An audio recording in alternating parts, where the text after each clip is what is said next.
Hello, Namaskar, Adab, Sat Sri Akal, and welcome to this session where we will talk about how to write a good essay. Before starting, here is a little about me. I am Sneh Priyanka, but I generally go by the name SP. This is my academic background. I have a bachelor's degree in biotechnology, a master's in sociology, a diploma in events management, and various minor degrees and specializations from reputed universities across the world, including the Harvard University in the USA.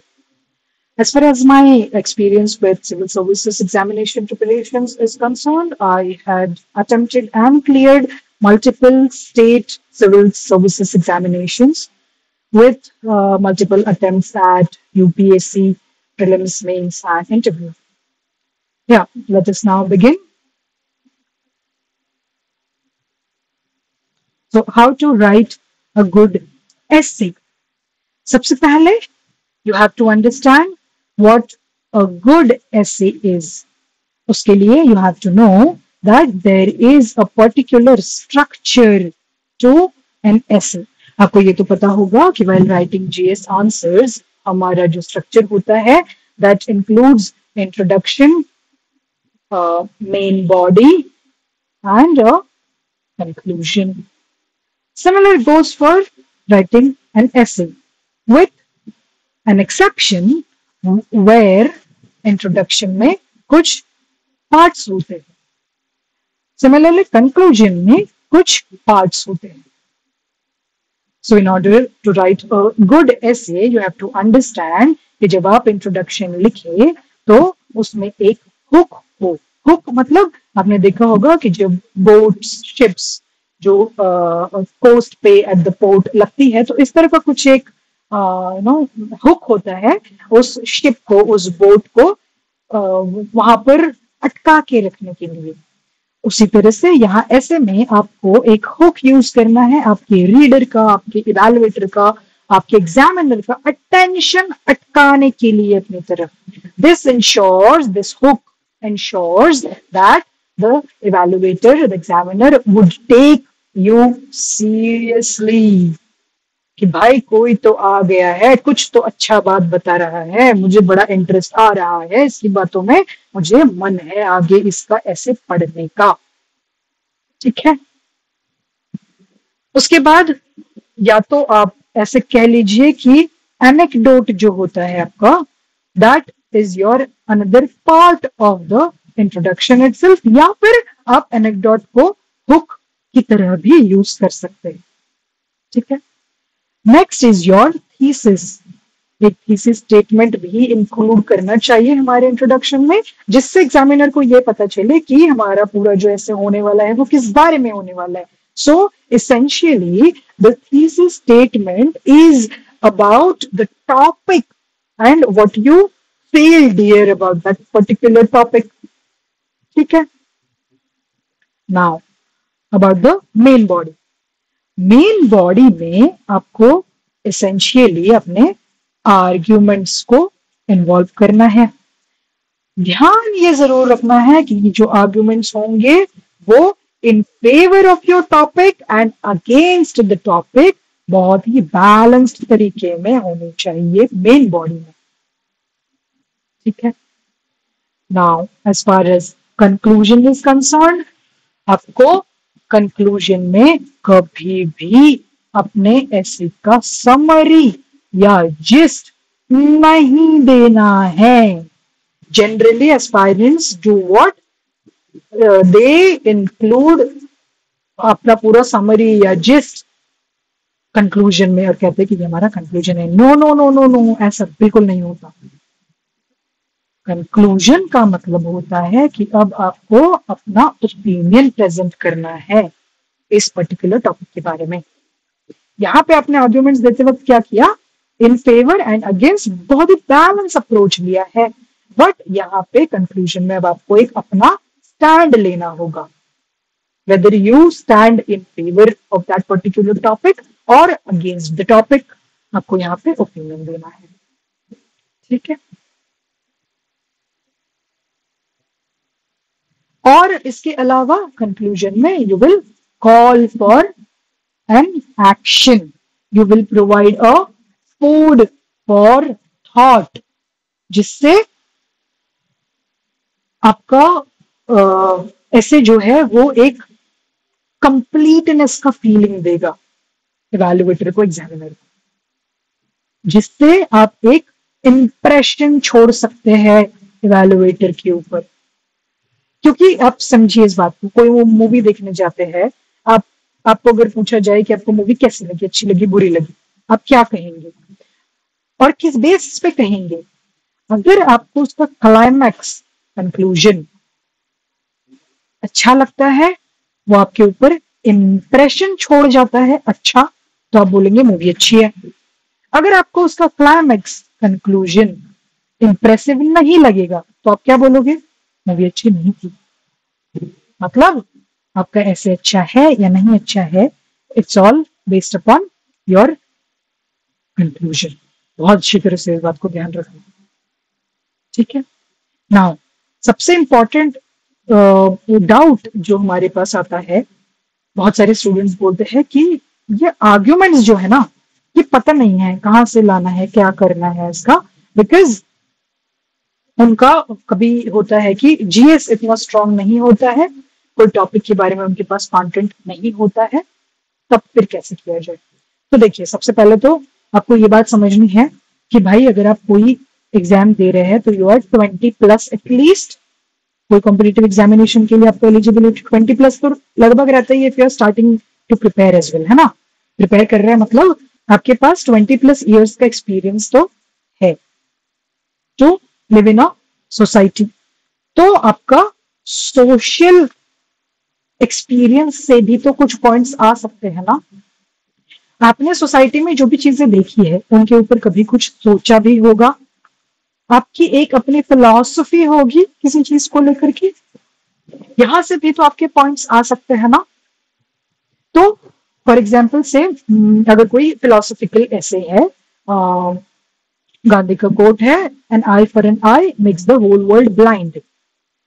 क्या ये ऐसे लिखने के लिए हमको GS knowledge का जरूरत है? नहीं, नॉट एट ऑल, एब्सोल्युटली नहीं। हम लोग सोशल एक्सपीरियंस से एंड फिलोसॉफिकल थॉट दे करके उस टॉपिक को हमारे पॉइंट्स जनरेट कर सकते हैं, ऐसे लिख सकते हैं, ठीक है। तो ये तो बिल्कुल नहीं बोलना कि हमारे पास कंटेंट नहीं, कंटेंट सबके पास होता है, आप उसको प्रेजेंट कैसे करते हैं यहाँ पे चैलेंज आता है, ठीक है। Now for example let me give you a very basic understanding of how to come up with arguments.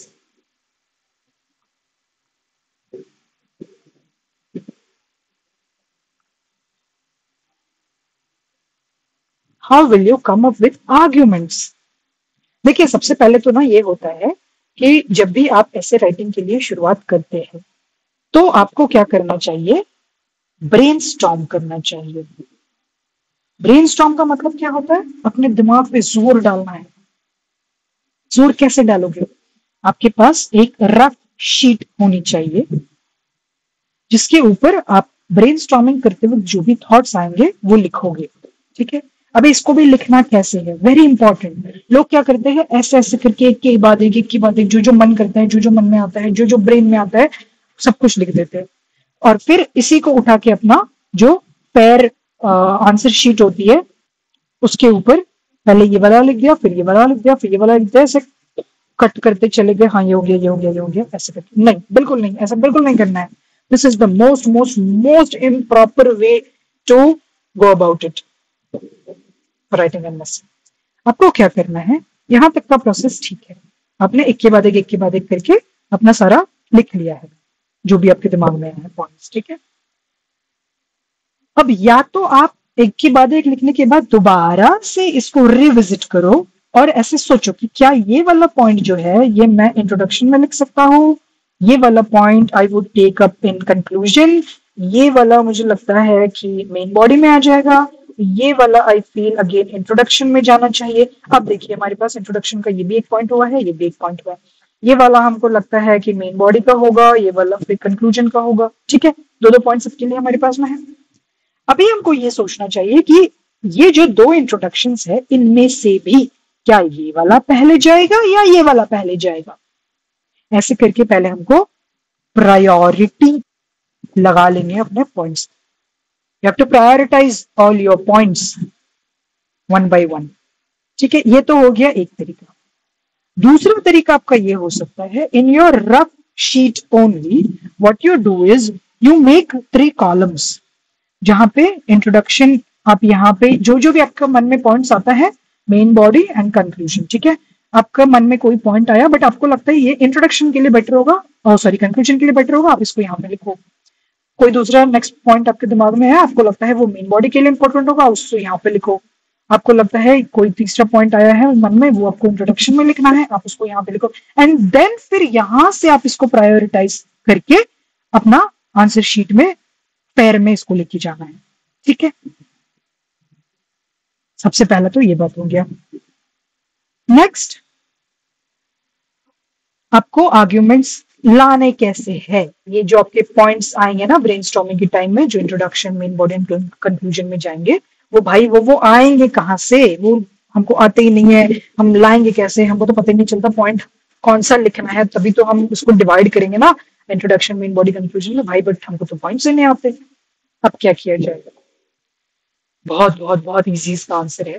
आपको क्या करना है, very simple, WH type questions हमको पता है ना, छोटे बच्चे थे हम जब स्कूल में तो बताया गया था WH टाइप क्वेश्चंस होते हैं। What is it? What, how, where, which, when and who.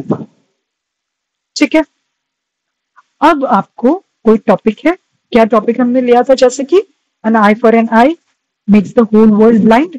सोचो what से क्वेश्चन बनाओ, what I can say what is the use of asking an eye for an eye। ठीक, अगेन what से हम सोच सकते हैं what can I do if somebody is asking an eye for an eye? Yes, what can be the practical steps to prevent such a mindset in the society? ठीक है, इस तरह के वर्ड से क्वेश्चन सोचते जाओ क्या करेंगे। हाउ से हम सोच सकते हैं, again how can I stop people from having such a mindset, है ना, ये क्वेश्चन है। बट ये क्वेश्चन हमने यहाँ पे व्हाट में भी लिया था ना, व्हाट कैन आई डू या फिर what are the practical steps to prevent such a thinking, ये यही लगभग सेम बात हो रही है कि how can I stop people और the society from having such a mindset, हो सकता है ना। तो फिर आप क्या करेंगे, पहले तो आप लिख लीजिए सारे क्वेश्चंस ना, लिख लीजिए एक बार, उसके बाद फिर जब you revisit all of these आपको समझ में आएगा कि अरे ये वाला क्वेश्चन सेम है, इसमें से एक को काट दो। ठीक है, एक को काट दिया, फिर आप देख रहे हैं अरे ये वाला और ये वाला भी मुझे थोड़ा थोड़ा सेम लग रहा है, किसी एक को रखो, एक को फिर काट दो। ऐसे करते करते क्या होगा, आपके पास में 6-7 WH क्वेश्चंस है, आपके पास में से 12 to 16 कुछ क्वेश्चंस इस तरह से बनेंगे, हर एक के आप 2-3 दिन लेते चलोगे तो भी, है ना। तो 12 to 16 ऐसे क्वेश्चंस आएंगे, इनमें से फिर ऐसे डबल जो हो गए उसको हम लोग काटते चलेंगे, तो हमारे पास रह जाएंगे एटलीस्ट 6 डायमेंशंस, 6 क्वेश्चंस रह जाएंगे, जिसको I would call dimensions, and these 6 dimensions would make your arguments। ठीक है, समझा? आपने आर्ग्यूमेंट्स लिख दिए सारे, उनके एग्जाम्पल्स दे दिए सारे, हो गया आपका मेन बॉडी। और क्या चाहिए था आपको? बस आपको जब आर्ग्यूमेंट्स आ रहे हैं तो आपको ये थोड़ा देखना होगा कि इसमें in favour of the topic and against the topic कौन से है, और फिर आपको उसको डिवाइड करके स्ट्रक्चर करना है। ठीक है, नाउ फॉर एग्जाम्पल प्रेजेंट कैसे करते हैं, एक हम लोग एग्जाम्पल लेते हैं। Let us take this example जो आपके प्रीवियस ईयर का ही क्वेश्चन है। Is India ready for a uniform civil code? आपका मेन टॉपिक क्या है यहाँ पे? Uniform civil code. Now let us go to our notes. ठीक है, एक क्विक रिवीजन हम आपको दे देते हैं केवल ये बताने के लिए कि कैसे आपका जीएस का नॉलेज यूज होता है ऐसे राइटिंग में और कितने हद तक होता है, कितनी जरूरत है आपको जीएस के ऊपर काम करने की, या कितनी जरूरत है आपको कि अगर आपके पास जीएस नॉलेज नहीं भी है तो भी आप एक बहुत अच्छा ऐसे लिख सकते हैं। So these are my notes about uniform civil code. सबसे पहले हमने बता दिया है कि ये होता क्या है। One law for the entire country. One law for the entire country मतलब one nation one civil code. ठीक है, यही बात हम कह रहे हैं यहाँ पे जब हम one nation one civil code कह रहे हैं। अच्छा, अब यहाँ पे ये इंपॉर्टेंट चीज, ये दिमाग में हमारे आया कैसे? One nation one civil code, यहाँ पे क्या लिखा हुआ है? One law. हमारी नोट्स में क्या लिखा है? One law. बट हमने ये वर्ड कैसे यूज किया है इसको? One nation one civil code. इसको जरा ध्यान से समझना क्योंकि यही चीज हमने फिर अपने ऐसे में भी यूज की है। ये वर्ड हमको आया है पीवाईक्यूज से। अगर आप पीवाईक्यूज देखेंगे आपको पता है कि एक बार ऐसे पूछा गया था one nation one ration card के ऊपर। अगर एग्जामिनर को, अगर कमीशन को ये लगा होगा कि one nation one ration card important है तो वो हमारा इस तरह का phrase one nation one civil code, इस तरह का फ्रेज देख के पढ़ के इम्प्रेस हो सकता है, राइट? तो पीवाईक्यूज का रोल यहाँ पे आता है, राइट? अच्छा, बैक टू आवर पॉइंट। ये होता क्या है? It would effectively mean streamlining laws relating to marriage, divorce, adoption, guardianship, succession, inheritance, etc. Now let us look at the background of this Uniform Civil Code. ये बातें आ कहाँ से रही है? जनरली क्या था ना, पहले कॉलोनियल इंडिया में ब्रिटिश जो है उनको चाहिए था in order to rule us effectively, उनको चाहिए यूनिफॉर्मिटी। तो इसलिए they went on to codify the laws that we had at that time. लेकिन आपने देखा होगा, अगर आपको थोड़ा भी हिस्ट्री के बारे में पता है तो आप समझेंगे कि ब्रिटिश कभी भी हमारे रिलीजन से छेड़छाड़ नहीं करते थे। And therefore we have personal laws, Hindus के लिए अलग, मुस्लिम्स के लिए अलग, which were later extended to Buddhists, Jains, Sikhs, Christians, Parsis, etc.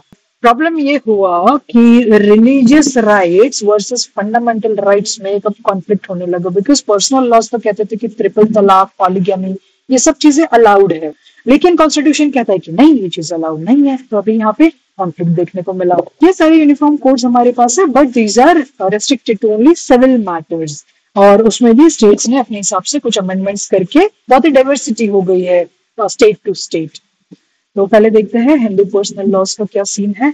ये Hindu religious text and tradition से आया है, मनुस्मृति से आया है, मताक्षरा, धर्मशास्त्र, ये सारी चीजें यूज हुई है in order to codify Hindu code bills. ठीक है, B R Ambedkar as the chairman of the subcommittee which was charged in order to bring this Hindu code bill. उन्होंने क्या कहा कि अलग अलग कोड्स निकाले जाए, अलग अलग लॉज निकाले जाए, so that we have a separate law for marriage, a separate one for succession rights, separate one in order to determine minority and guardianship rights or adoption and maintenance, है ना? तो इस हिसाब से हमारे पास अलग अलग कोड बिल्स आए, हिंदू कोड बिल्स। ठीक है, तो हिंदू सक्सेशन एक्ट के हिसाब से property rights, ownership opportunities women में पहले नहीं दी जाती थी, तो अभी उसको विमेन को देने के लिए ये सक्सेशन एक्ट लाया गया। एंड देन उसके प्रोविजंस क्या है कि पहले डॉटर्स जो है वो एलिजिबल नहीं होती थी to inherit property from their parents, from the father, but उसको एलिजिबल बनाने के लिए ये हिंदू सक्सेशन एक्ट में एक प्रोविजन है।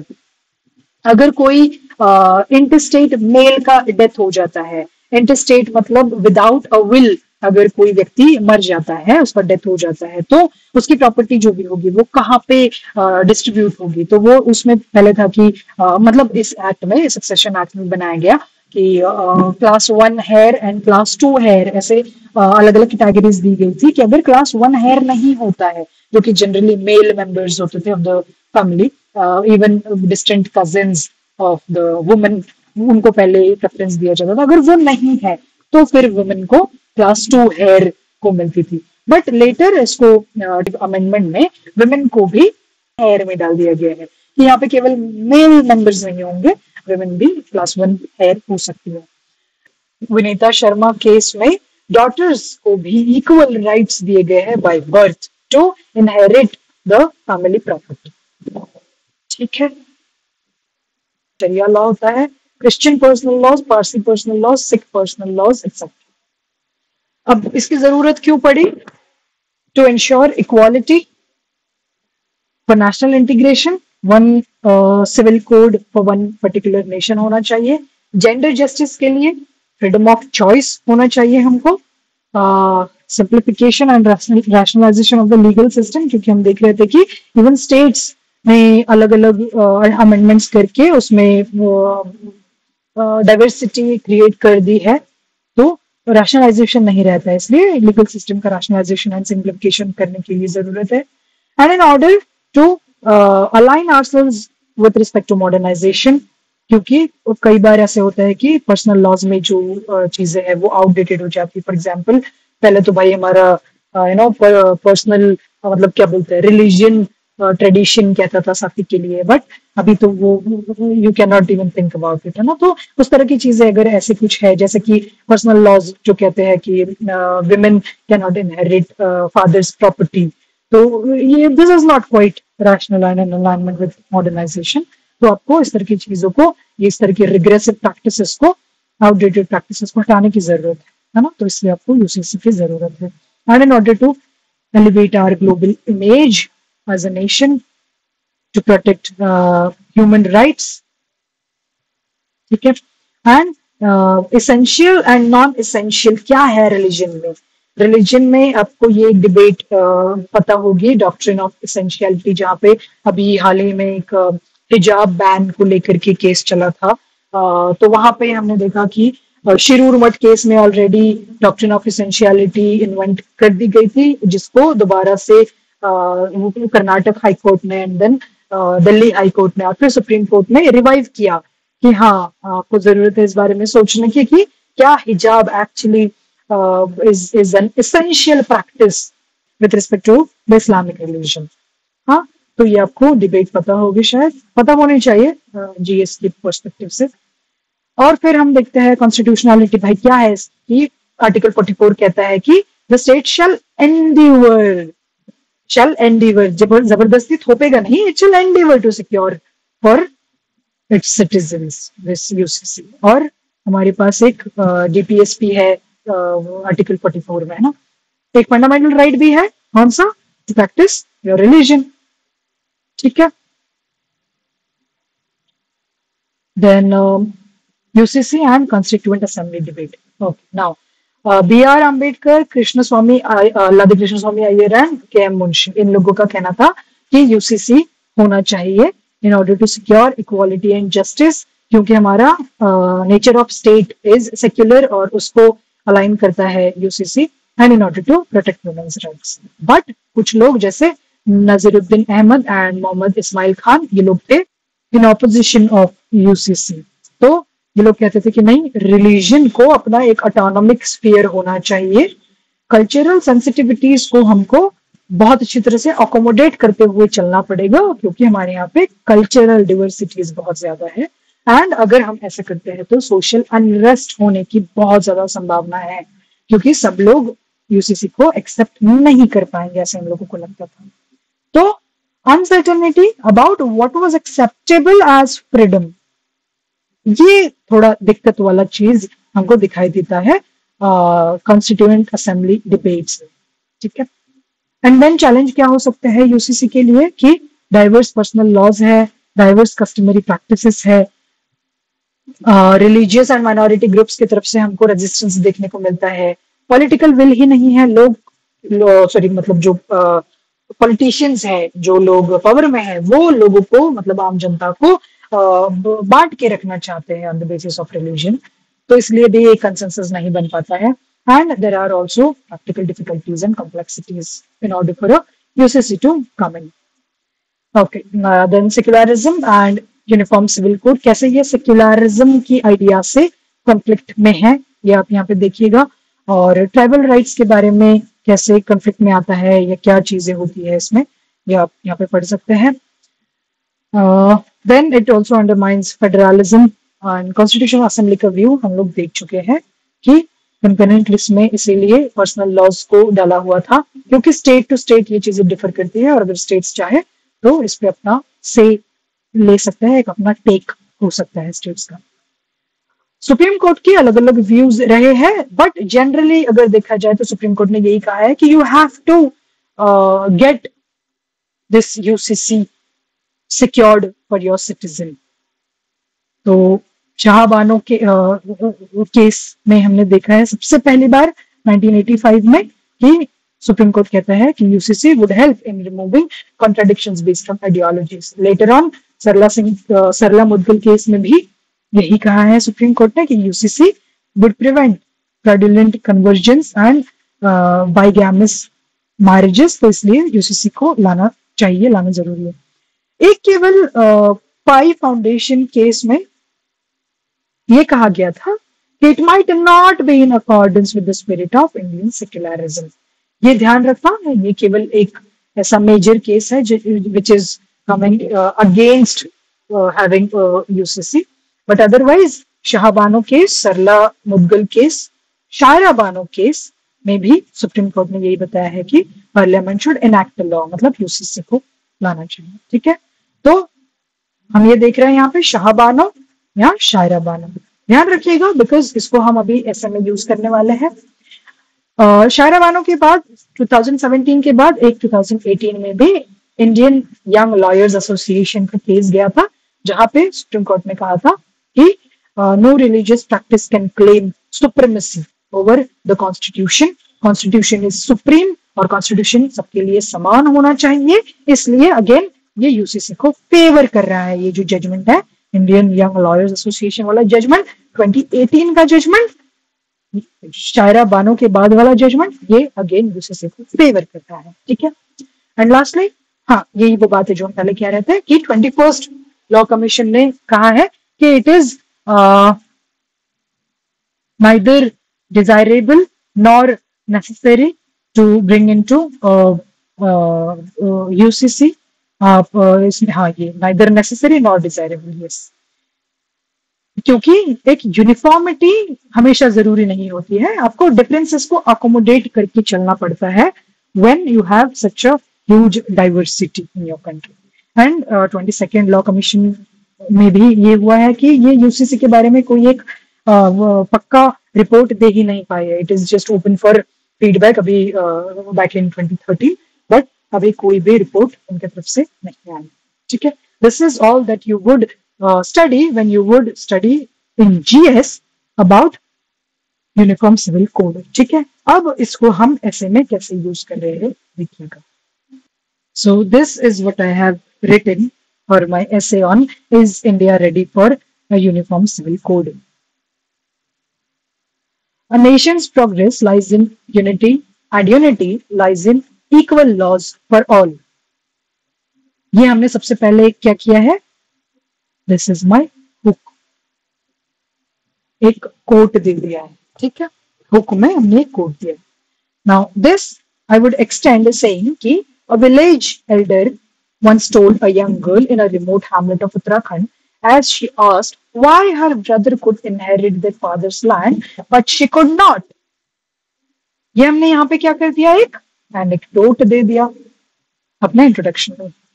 That question, seemingly personal, echoes a national dilemma. Is India truly ready for UCC? ठीक है, ये क्या हो गया, ये हो गया हमारा थीसिस। हमने क्या बोला कि वी शैल, अभी थीसिस मतलब क्या होता है कि हम लोग आगे क्या देखने वाले हैं ना, तो we shall look into is India ready?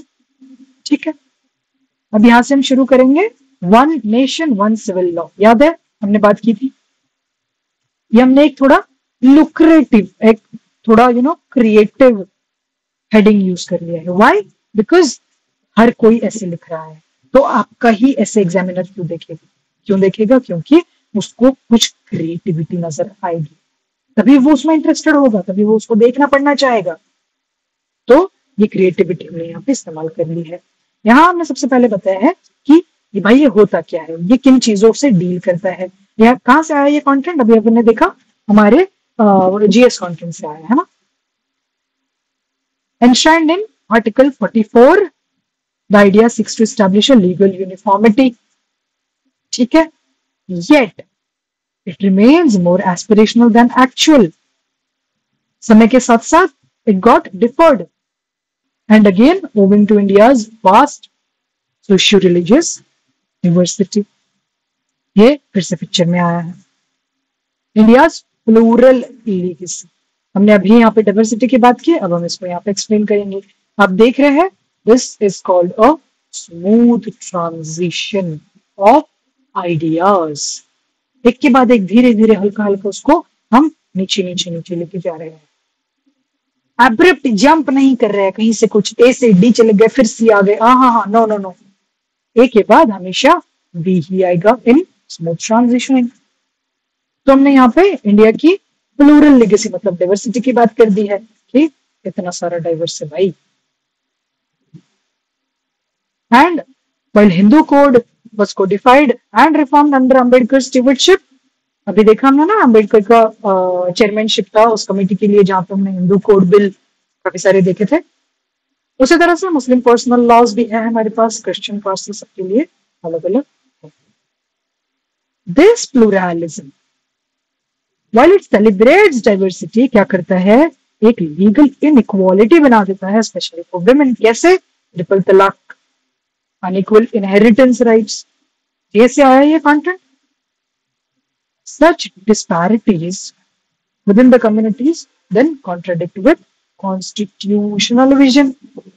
तभी हमने देखा था भाई कॉन्स्टिट्यूशन इंपॉर्टेंट है या रिलीजन इंपॉर्टेंट है, क्या हमको देखना होगा, है ना। अब हम यहाँ पे अगेन स्मूथ ट्रांजिशन कॉन्स्टिट्यूशनल कॉन्वेंड्रम की बात कर देंगे, आर्टिकल 44 वर्सेस आर्टिकल 25 की बात कर देंगे कि 44 में स्टेट को बताया गया है, डायरेक्ट किया गया है डीपीएसपी के अंडर में कि आपको you have to endeavour to secure UCC for your citizens, but आपके सिटीजंस को फ्रीडम ऑफ रिलीजन भी तो दिया हुआ है। ठीक है, सुप्रीम कोर्ट ने टाइम एंड अगेन क्या बोला है, फ्रॉम शाह बानो टू शायरा बानो। याद आया हम बार बार क्यों बोल रहे थे शाह बानो शायरा बानो, शायरा यू सी ये ना एक पोएटिक वे में थोड़ा रिदमिक लगता है, शाह बानो टू शायरा बानो। एक्चुअली हमने देखा कि उसके बाद एक इंडियन लॉयर्स एसोसिएशन वाला केस था 2018 में, बट हमने और उसमें भी उस केस में भी supreme court was favouring UCC, but हमने उसको यहाँ पे बात क्यों नहीं की है, क्योंकि यहाँ पे ऐसे में इवैल्यूएटर एग्जामिनर आपका नॉलेज टेस्ट ही नहीं कर रहा है, और अगर कर रहा है ना तो उसको यहां से पता चल रहा है कि आपके पास नॉलेज है, वो ये क्रिएटिविटी टेस्ट कर रहा है। शायरा बानो टू शाह बानो टू शायरा बानो, ये जो रिदमिक पैटर्न है आपके यूसेज ऑफ लैंग्वेज। ठीक है, However, हम देखते हैं कि रेजिस्टेंस रिमेन्स ट्रू, अभी भी रेजिस्टेंस। ठीक है, क्यों है भाई रेजिस्टेंस, क्या चैलेंज है? अगेन अ स्मूथ ट्रांजिशन, क्योंकि इंडिया की डाइवर्सिटी अगर उसकी स्ट्रेंथ है तो वही एक चैलेंज भी है। आर्टिकल 371 सिक्स्थ शेड्यूल, ट्राइबल्स की हमने बात की है, अलग अलग कस्टम्स होते हैं, तो UCC risk becoming a source of unrest जहां पे इतनी डाइवर्सिटी है। डाइवर्सिटी से यूनिटी हो ना हो, अनरेस्ट तो होगा ही ऐसा लगता है, ये एक क्या है, चैलेंज। ठीक है, फिर हमने बता दिया लॉ कमीशन का क्या स्टैंड है, neither necessary nor desirable, but second law commission कह रहा है कि इसने क्या किया है? Reopen public consultations indicating the debate is far from settled, अभी तक सेटल नहीं हुई है और इसके ऊपर चर्चा की जरूरत है। ठीक है, किसने बोला ऐसे? Law commission. बट यूसीसी इतना मैटर फिर क्यों कर रहा है? Despite hurdles the rational remains compelling. क्या कंपेलमेंट है भाई? क्यों कंपेलिंग है ये? जेंडर जस्टिस के लिए, सिंप्लीफिकेशन ऑफ लॉस के लिए, नेशनल इंटीग्रेशन के लिए, सेक्युलरिज्म के लिए, ये सारी कौन सी चीजें हैं? Need for UCC.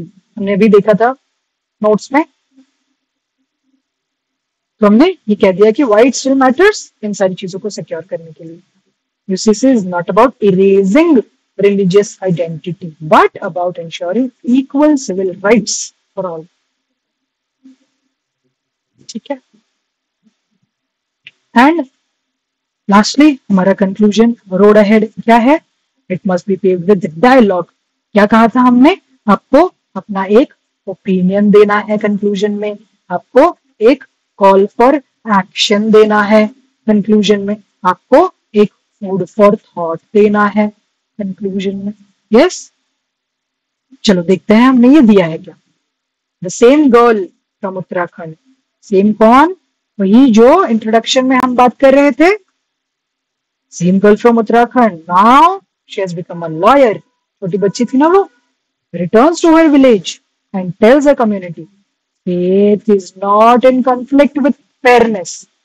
Faith मतलब religion is not in conflict with fairness मतलब justice, constitutionality.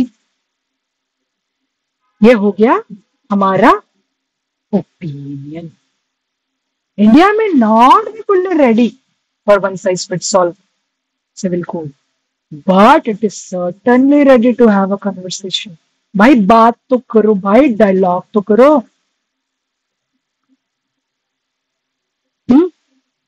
This is my opinion कि रिलीजन और जस्टिस इन कॉन्फ्लिक्ट नहीं है, इसलिए आप एटलीस्ट बात तो कर सकते हैं।